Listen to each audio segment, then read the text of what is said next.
これ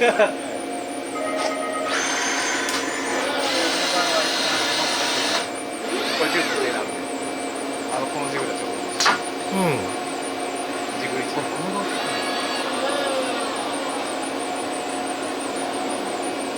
ジグ1を。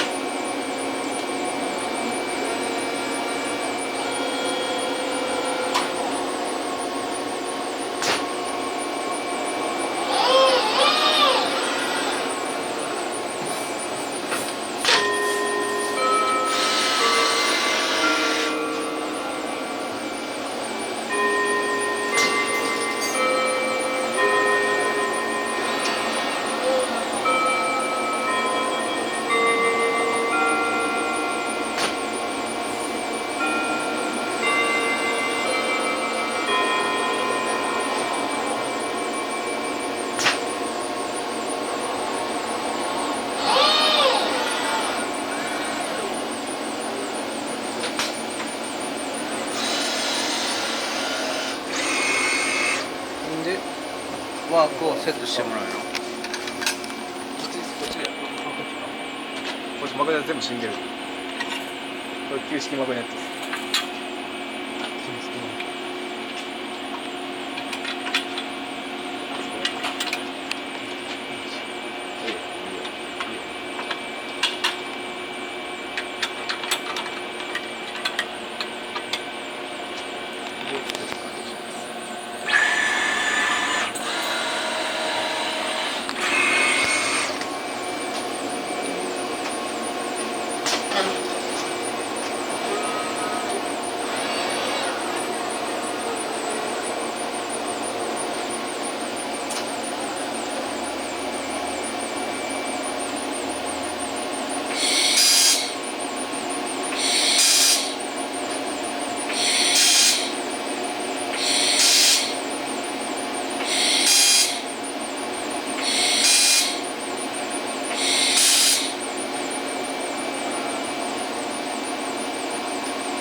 あれか。溶接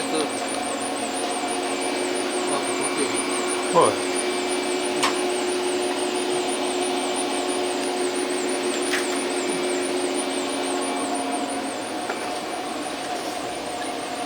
これが試運転のやつだよね。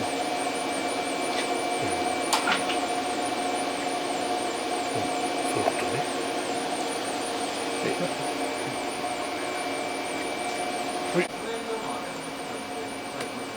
ワークの端から金具の距離とね。そやな、XY な。出すようにしないと、どの辺に要請されるかというのが分かりづらい。そうやな。で、当然ながら角度振ると金具の位置も変わるんで、そうやね。そういうのも全部追従するような計算にしてへえ。っていう感じで。ああ、なるほどね。これは分かるわ、僕らもなんとなく。